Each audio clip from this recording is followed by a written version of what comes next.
This is episode 1 of Cinematic Synthesis. Thanks for joining me today. I wanted to start with a basic intro for this episode to kind of explain what cinematic synthesis is going to be all about in future weekly episodes.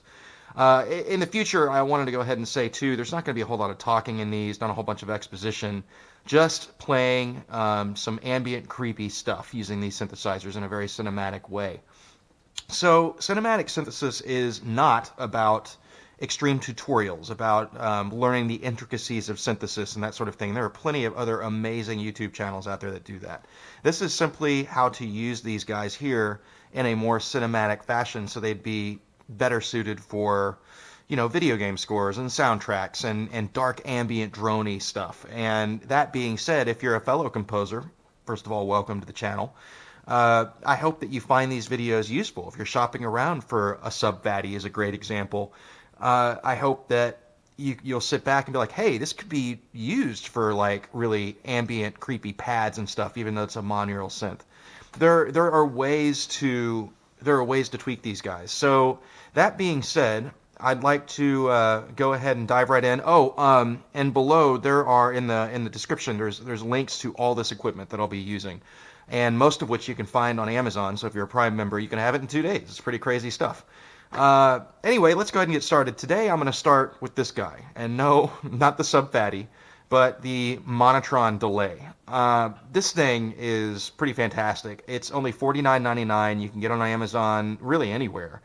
And it sounds very small until you hook it up to these things. And once you get an effects pedal hooked up to this guy, the possibilities are endless. So I'm going to start using him, and then we'll move on probably to the Mini-Log or Sub Phatty in future episodes. I'll probably noodle around on these guys a little bit too to kind of augment the Monotron.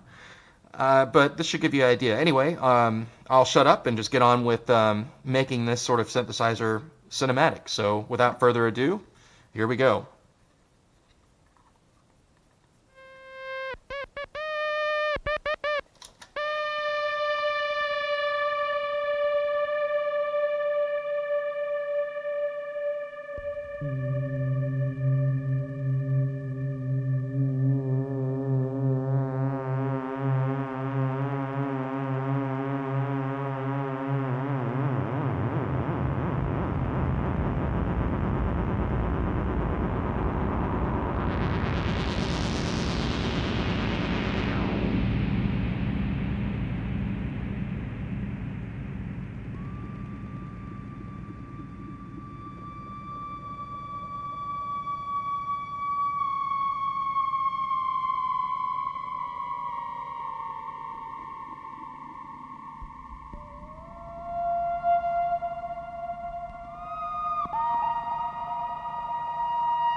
There you go.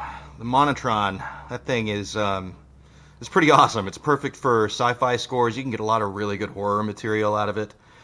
This is becoming one of my favorite little toys because it's just cheap. If it breaks, it's easy to find another one. And if you run it through a couple of these pedals, man, you really get some cool stuff. But that should do it for episode 1. I don't know how long future episodes will be. I mean, they could be anywhere between 5 and 15 or 20 minutes, depending on how much fun I'm having noodling around with these things. But I really appreciate you guys watching. And in the area below, feel free to comment if you've got any sort of feedback. Great. If there's something specific, if you want to hear the slicer in action with the Monotron, or you want to go through some of the effects on the multi-stomp with the sub or the mini log, post all that in the comments section, and I'll do my best to get back to you guys. And feel free to follow my Facebook page and Twitter. And you can find albums at Bandcamp and SoundCloud. All the links are below in the description. So feel free to do that. And, of course, subscribe to the channel. And please help me get the news out about cinematic synthesis. But thank you so much for joining me. And, again, in the future, episodes won't be as chatty as they were today. This is kind of a new deal since it's the maiden voyage, as it were. But I look forward to sharing a lot of these other crazy things with you all. Thanks for tuning in.